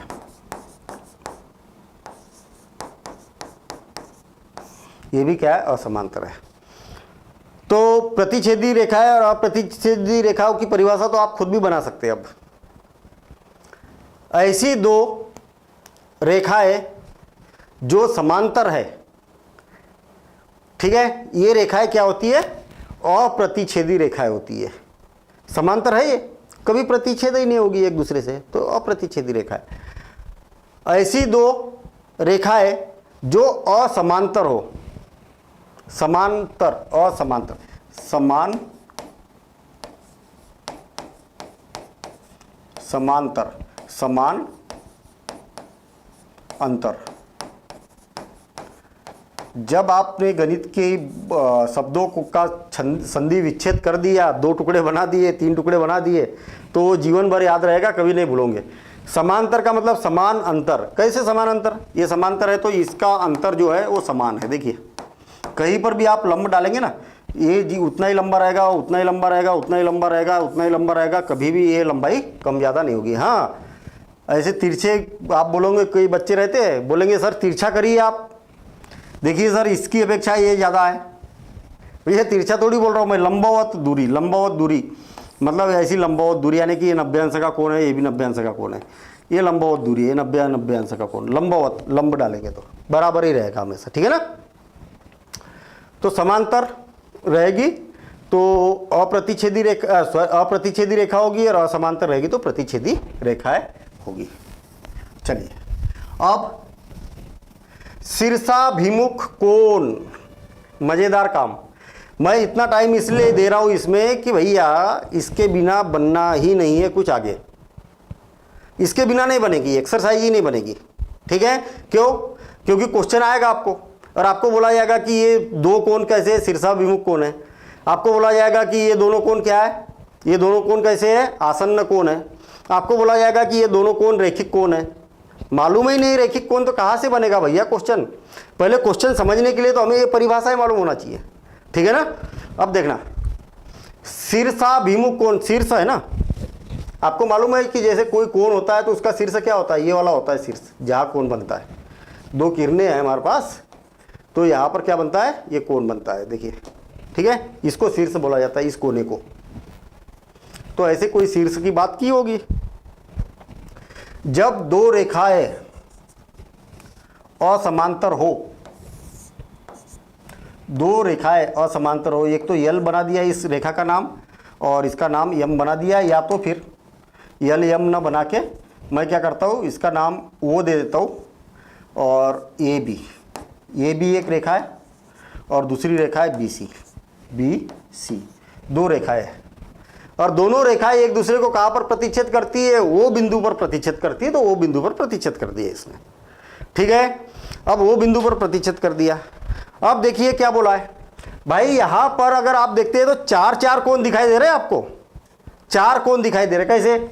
आप देखिए, मैं कलर चेंज कर देता हूं, उससे और मजा आ जाएगा इसमें। देखिए एक कोण तो ये वाला दिखाई दे रहा है, इधर ये वाला, एक कोण ये वाला भी दिखाई दे रहा है, इधर से इधर वाला ये वाला, एक कोण इधर से इधर वाला भी दिखाई दे रहा है ये वाला, और एक कोण इधर से इधर भी दिखाई दे रहा है। चार कोण है, चार, ठीक है। शीर्ष तो मालूम है आपको कि कोण का शीर्ष कहाँ पर होता है, तो ये यहाँ पर होता है जहाँ पर ये कोण बनता है। देखिए सबके शीर्ष एक ही है, इस कोण का भी शीर्ष यही पर है, इस कोण का भी शीर्ष यही है, इस कोण का भी शीर्ष यही है, इस कोण का भी शीर्ष यही पर है, सबके सिर एक ही है पर। शीर्षाभिमुख, मुख की बात की है, मुख, शीर्षाभिमुख, सिर के सामने वाला कोण, मुंह के सामने वाला कोण शीर्षाभिमुख कोण। ये मैं बड़ा कंफ्यूज रहता था कैसे याद रखे। अब इसके बाद में तो और भी परिभाषाएं मिलेगी आपको, अभी कुछ क्वेश्चन करेंगे फिर उसके बाद में परिभाषा है। जब एक परिभाषा है तो आपको हमेशा याद रहेगी, और 10 परिभाषा रहेगी तो फिर कंफ्यूजन क्रिएट होगा। तो इसके नाम में आप छुपा देखिए आप, तो उसमें उसकी मीनिंग छुपी होती है हमेशा। तो शीर्षाभिमुख कोण यानी कि इसके सिर के भिमुख, देखिए ये, और इसके सामने कौन है, इसके सिर के सामने ये वाला है, तो ये वाले जो दोनों कोण कैसे होते हैं, शीर्षाभिमुख कोण होते हैं। और इसी प्रकार से ये वाला कोण, इसका भी शीर्ष कहाँ पर है, ये वाला है, तो ये और ये शीर्षाभिमुख कोण, और ये कोण शीर्षाभिमुख कोण, ठीक है। तो इसकी परिभाषा कैसे बनाएंगे, आप बना सकते हैं अब मेरे ख्याल से। यदि दो असमांतर रेखाएं किसी बिंदु ओ पर मिलती है, मिल गई है, ठीक है, तो हमारे पास चार कोण प्राप्त होते हैं, जिनमें से आमने सामने के कोण क्या कहलाते हैं, शीर्षाभिमुख कोण कहलाते हैं। आमने सामने के कोण, ये मुख इसीलिए तो लिखा है इसमें, शीर्ष के सामने वाला, आमने सामने वाले, तो इसका ये वाले दोनों शीर्षाभिमुख कोण और ये दोनों शीर्षाभिमुख कोण कहलाते हैं। अब इसी आधार पर हमारे पास में दो अभिग्रहित है, इन अभिग्रहितों को समझते कि क्या बोलना चाह रहे हैं। देखिए ध्यान देना, अभिग्रहित 6.1 को पढ़िए जरा, क्या बोलना चाह रहा है। यदि एक किरण, हमको मालूम है किरण ऐसी होती है जिसका एक प्रारंभिक बिंदु हो, एक रेखा पर खड़ी हो, एक रेखा पर क्या हो, खड़ी हो। रेखा हमें मालूम है कि इस प्रकार से क्या होती है, रेखा होती है, ठीक है ना। कहने का मतलब मेरे पास में एक रेखा है, ये हमारे पास में एक रेखा है, और इस रेखा के ऊपर एक किरण खड़ी है। देखिए एक किरण है और इस किरण रेखा पर किरण खड़ी है, ऐसे ही बोला ना भाई, एक रेखा है और इसके ऊपर किरण खड़ी है। तो खड़ी है का मतलब ऐसा जरूरी नहीं है कि ये आप किरण को ऐसा बनाओ या ऐसा बनाओ, जैसा भी बनाना है, या ऐसा बनाओ किधर झुकाना है किधर झुकाना है। तो ये इस प्रकार से यहाँ पर डिस्कशन किया है। तो इस प्रकार बने दोनों आसन्न कोणों का योगफल 180 अंश होता है। तो ये अभिग्रहित है। इसका अगर मान लिया जाए कि हमारे पास में एक रेखा है जिसका नाम है ए बी, और वो बिंदु पर एक किरण खड़ी है ओ सी, ठीक। तो हमारे पास में दो कोण बने हुए हैं, एक तो कोण बी ओ सी और ए ओ सी, मतलब कोण ए ओ सी प्लस कोण बी ओ सी, दो कोण बने हैं और दोनों का योगफल कितना होता है 180 अंश होता है। इसको प्रूफ करने की जरूरत नहीं, ये अभिग्रहित है। और आपको ये बोला गया है कि ये दोनों कोणों का योगफल कितना होगा, ये कोण और ये कोण का योगफल कितना होगा 180 अंश होगा, ठीक है। तो ये बात हमें मालूम होना चाहिए। दूसरा अभिग्रहित क्या बोलता है, दूसरा अभिग्रहित, यदि दो आसन्न कोणों का योगफल 180 अंश है, आपको मालूम होना चाहिए कि एक कोण है हमारे पास में एक इस प्रकार से, और आसन्न कोण किसको बोला जाता है, आसन्न कोण किसको बोला जाता है, जब दोनों ये वाला एक कोण हो गया और एक कोण ये हो गया। दो कोणों की एक उभयनिष्ठ भुजा क्या होना चाहिए, एक होना चाहिए, और दोनों कोणों का शीर्ष क्या होना चाहिए, एक ही होना चाहिए, इस प्रकार से। तो ये क्या हो गया, दोनों कोणों का शीर्ष हो गया और दोनों की उभयनिष्ठ भुजा कौन सी हो गई, ये हो गई। क्यों उभयनिष्ठ, क्योंकि इस कोण में भी ये है और इस कोण में भी ये भुजा है, तो ये उभयनिष्ठ भुजा है। यदि दो आसन्न कोणों का योग 180 अंश है, देखिए इसका और इसका, ये दोनों कोणों का योगफल 180 अंश है, तो आपको मालूम होना चाहिए कि ये जो बनेगी अउभयनिष्ठ भुजा। ध्यान देना इधर, फिर से और एक बार पढ़ रहा हूं मैं, फिर से और एक बार समझेंगे इसको। यदि दो आसन्न कोणों का योग 180 अंश है, इसका, इस कोण का और इस कोण का योगफल कितना है 180 अंश है, तो उनकी अउभयनिष्ठ भुजा, अउभयनिष्ठ भुजा कौन सी है, ये वाली और ये वाली, ये क्या है अउभयनिष्ठ भुजा है, क्योंकि ये तो कॉमन है, इस कोण में भी है और इस कोण में भी है, तो ये उभयनिष्ठ है। तो अउभयनिष्ठ जो है ना ये वाली भुजा है, ये क्या बनाती है, एक रेखा बनाती है। तो आपको मालूम होना चाहिए कि जब दोनों आसन्न कोणों का योगफल 180 अंश है, तो आपको जो अउभयनिष्ठ भुजा है वो कितना 180 अंश का कोण बनाती है, एक सरल रेखा प्राप्त होती है, यहाँ पर ये बोला है। प्रमेय 6.1 क्या बोलना चाह रहा है, इसको हमें प्रूफ करना रहेगा। याद रखना कि प्रमेय को सिद्ध किया जाता है, अभिग्रहित स्वयं सिद्ध होता है, ठीक है ना। यदि दो रेखाएं परस्पर प्रतिच्छेद करती है, अभिग्रहित आपको मालूम होना चाहिए, और प्रमेय जो है उसको सिद्ध करते आना चाहिए कि किस प्रकार से हम इसको सिद्ध कर सकते हैं। देखिए, यदि दो रेखाएं परस्पर प्रतिच्छेद करती है, प्रतिच्छेदी रेखाएं है भैया, दो रेखाएं बना देता हूं मैं, और प्रमेय को सिद्ध करना बिल्कुल आसान काम होता है। जो जो दिया जाता है, जैसा जैसा दिया जाता है वैसा वैसा बनाते चलिए, और फिर उसके बाद में क्या प्रूफ करना है उसमें ढूंढिए, ये हो गई प्रमेय सिद्ध। यही तो बात होती है प्रमेय सिद्ध करने में। तो हमारे पास में क्या बोला, दो रेखाएं परस्पर प्रतिच्छेद करती है, तो ये प्रतिच्छेद करा दिया। मेरे पास में क्या है, एक रेखा है ए बी और दूसरी रेखा क्या है बी सी है, सॉरी BC क्यों लिखेंगे, ए बी हो गया, तो ये क्या हो जाएगा C और D, ये दो रेखाएं हैं, और दोनों रेखाएं कहाँ पर प्रतिच्छेद करती है, वो बिंदु पर प्रतिच्छेद करती है। फिर से और एक बार, कितना आसान काम है देखिए।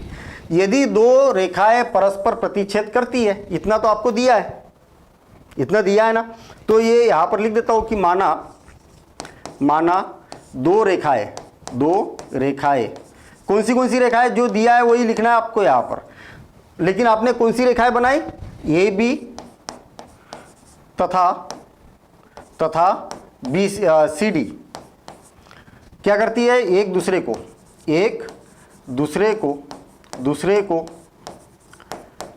बिंदु ओ पर प्रतिच्छेद करती है,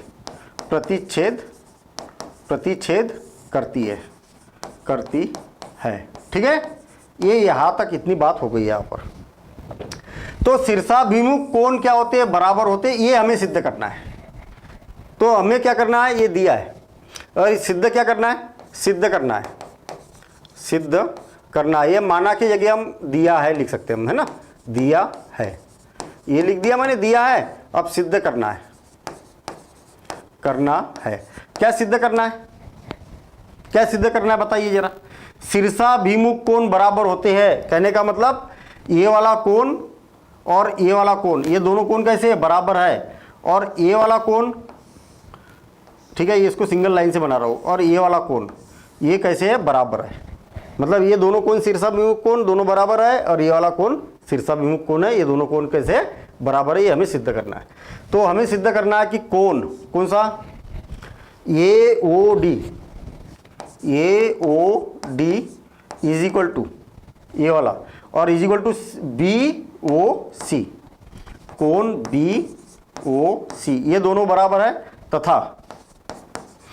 तथा कोण ये वाला कोण ए ओ सी, ए ओ सी बराबर से इस कोण के बराबर ये है बी ओ डी, कोण बी ओ डी, ये दोनों कोण के कैसे बराबर है, ये हमें सिद्ध करना है।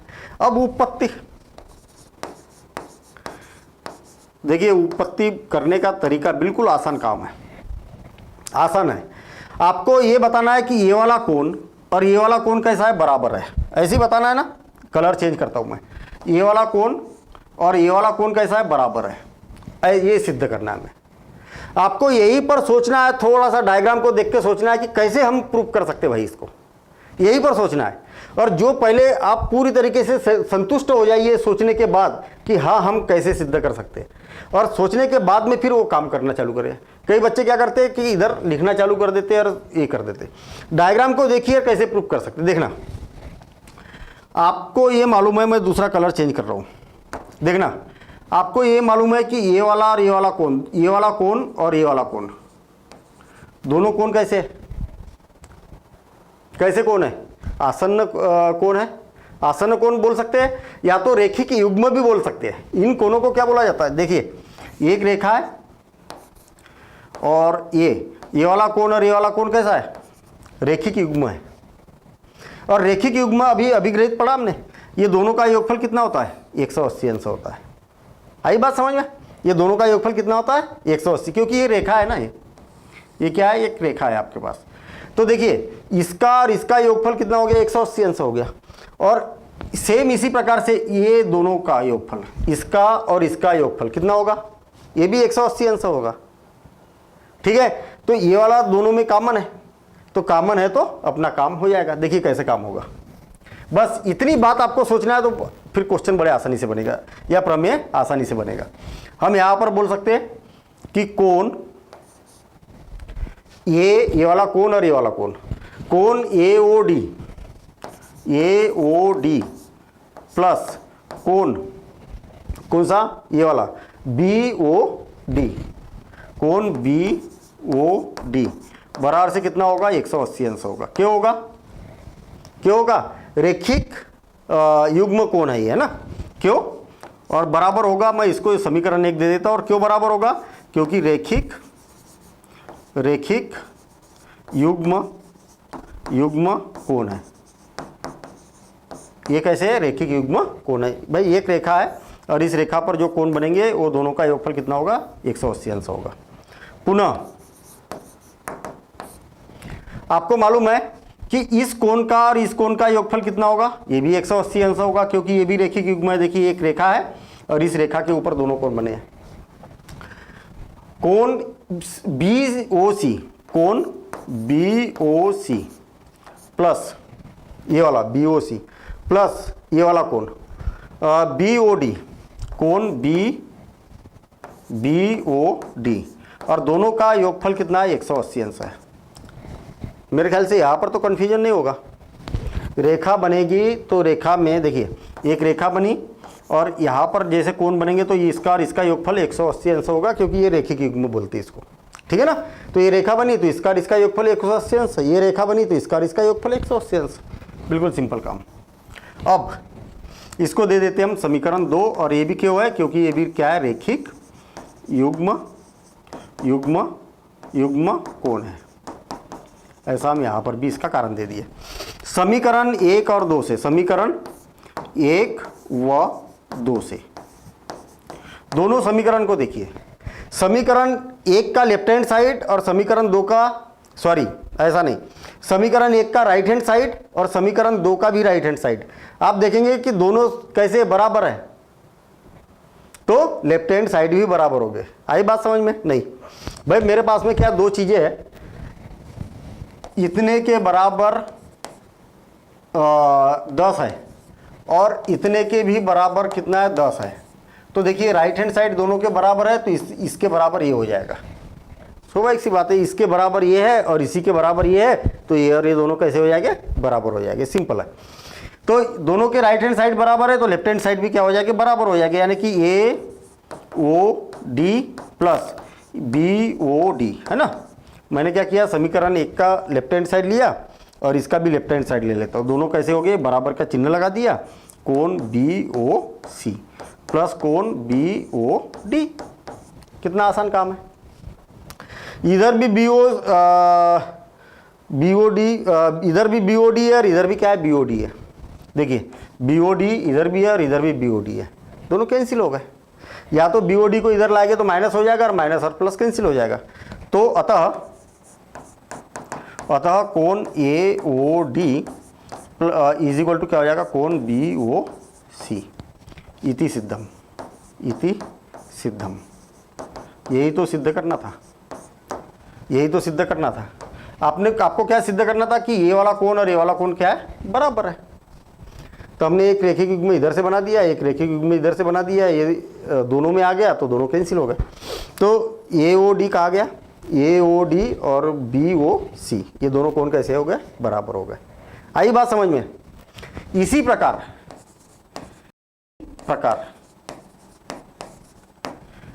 अब देखना, अब आपको ये दिखाना है कि ये वाला कोण और ये वाला कोण बराबर है, ऐसा दिखाना है। तो सिंपल काम है, ये वाला कोण, तो आप क्या करिए, ये इस कोण का और इस कोण का योगफल कितना होगा, 180 अंश होगा। और इस कोण का और इस कोण का योगफल कितना होगा, ये भी 180 अंश होगा, क्योंकि इधर से रेखिक युग्म बन रहा। सेम इसी प्रकार से तो दोनों को तुलना करेंगे तो ये वाले कोण से ये वाला कोण कैंसिल हो जाएगा, तो इसके बराबर से ये हो जाएगा। तो वही बात यहाँ पर हमने सिद्ध कर दी। ठीक है। तो इसी प्रकार हम बता सकते हैं या सिद्ध कर सकते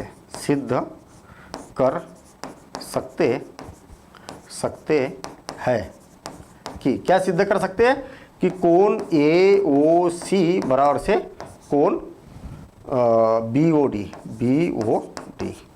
और ये हो गया सिद्ध।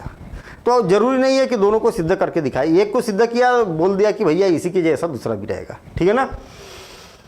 तो क्या बात पता चली इस प्रमेय से आपको। ये बात ऐसा नहीं कि प्रमेय सिद्ध करते आ गया, ये बात मालूम भी होना चाहिए कि ये क्या होते हैं, शीर्षाभिमुख कोण होते हैं और दोनों कैसे होते हैं, बराबर होते हैं। ये भी शीर्षाभिमुख कोण है और दोनों कैसे रहेंगे, बराबर रहेंगे।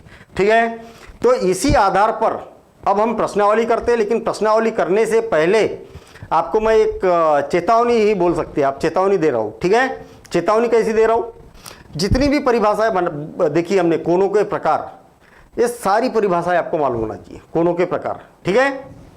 कोणों के प्रकार बता सकते हैं और उसका तरीका, उसके नामों की मीनिंग, पहले आप पूरे प्रकार लिख लीजिए एक पेपर पर अलग से रफ पर, और आप सोचिए ये समकोण किसको बोलते हैं, न्यून कोण किसको बोलते हैं, अधिक कोण किसको बोलते हैं, ऋजु कोण किसको बोलते हैं। आप मन में सोचिए और फिर थोड़ा सा मैच भी करिए कि मैंने जो सोचा है वो सही है कि नहीं है। ऐसी एक बार प्रैक्टिस करिए और फिर उसके बाद में प्रश्नावली करिए। ठीक है। और प्रैक्टिस करने के बाद में प्रश्नावली में बड़े आसानी से बनने वाली है। उसके बाद में प्रमेय और अभिग्रहित क्या है, इस बात को भी आपको दिमाग में रखना है कि भैया प्रमेय बोलती है कि शीर्षाभिमुख कोण बराबर होते हैं, ये सारी बातें। ठीक है ना। अब देखेंगे हम प्रश्नावली, और प्रश्नावली के सभी क्वेश्चन को हल करेंगे। आपको मैं एक बात बता दूं कि प्रश्नावली के सारे क्वेश्चन आप देखिए, एक बार उसकी प्रैक्टिस करिए, और प्रैक्टिस करने के बाद में आप देखेंगे कि बिल्कुल सबसे आसान चैप्टर बनेगा ये। और प्रैक्टिस नहीं करेंगे तो सबसे टफ चैप्टर भी यही वाला आपका होने वाला है। आप इसको नोट करेंगे और देखेंगे हम नेक्स्ट प्रश्नावली।